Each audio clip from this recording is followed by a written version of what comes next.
So I've been doing this channel for quite a long time now, and when I first started, I used to do these weekly shows recapping everything that had happened within the last week. Don't get me wrong, it was horrible, but I had to start somewhere. Time went on and I continued to refine my content, and I think I'm doing things alright, but with one major problem. The videos I do are usually confined to a certain story or topic, and are only reported if they can fit a certain time limit. So this obviously leaves a lot of stories going unreported, which shouldn't happen, especially since I call this channel a news network. So I'm starting this new series called Valve Catch Up, which will go over all the smaller stories that were just not impactful or lengthy enough to make a whole video on. I will also briefly touch on topics that I've already made other videos on, and then link over to the entire video with the whole story. Just keep in mind, you can always give me feedback by sending me an email or leaving a comment. My email is down in the description below. And let's play Valve Catch Up for the week of December 20th, 2015.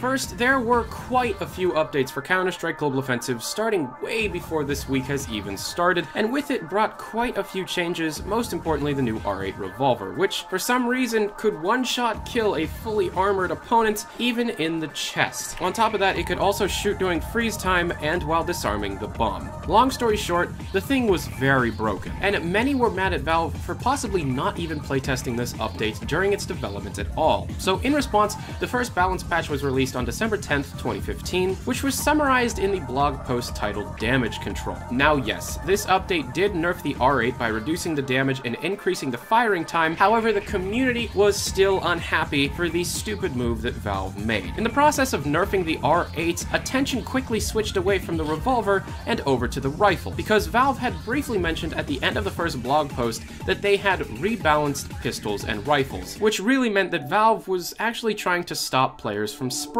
a habit that Valve addresses in their last blog post about the topic on the 15th. They address the fact that they tried to reduce the accuracy of all rifles while spraying. Unfortunately, the way that Valve implemented it failed, because even though they reduced the accuracy of all rifles while spraying, they also reduced the accuracy across the board for all rifles. And the rifle changes were soon reverted in an update that was released later that day. If you want to hear more of a detailed opinion on the generalized problems that came about with these updates, I very much recommend watching the Thorin's Thoughts episode about adding and balancing weapons. The link is down in the description. The Dota 2 Balance of Power update hit on the 15th, and with it came a new hero, the Arc Warden, UI improvements, a new desert terrain, and gameplay 6.86. Now let me start by saying that I did not report on this update in a video, and I definitely should have. I think you can tell by watching my gameplay here that I am not the most skilled Dota player. In fact, I'm quite bad at the game. So yes, this update did hit, and on the 20th we did get a 6.86b gameplay update,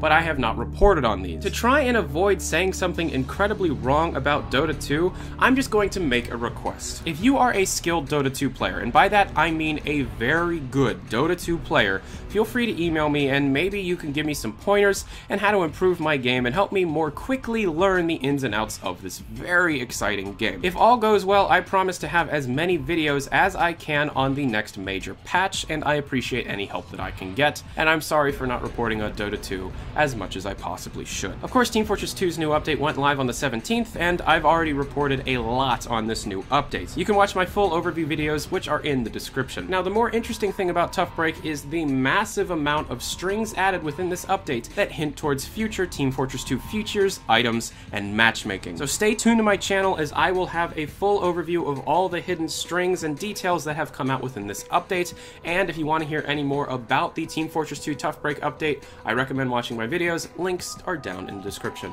The HTC Vive recently had a few interesting things happen. First, on HTC's website, some Reddit users were able to find some hidden pictures within the website's code of the Vive in a new redesigned look. This sleeker, more compact version of the Vive is equipped with a fairly large camera on the front, and also included is what appears to be a substantially thicker head strap, hopefully for better comfort. Along with the new headset, pictures of new controllers also leaked, showing a more minimalistic look, swapping out the hexagonal trackers on the top of the old controllers with a large ring on the top of both. Now, most were expecting that this headset was going to be released this month. However, this is no longer the case, as HTC CEO Cher Wang stated that the Vive is being delayed until April 2016 because of, I quote, quote, a very, very big technical breakthrough. The exact breakthrough is unknown, however, this probably does mean that the Vive redesign that we just saw in a leaked picture is probably not going to be the final design. I would expect to see more on this technological breakthrough at least CES of next year. A small story, but it was confirmed that this year's winter Steam sale will be on the 22nd of December due to an email sent out by PayPal, stating users that they can fill up their Steam wallets through PayPal to get ready through the winter sale, which will be happening again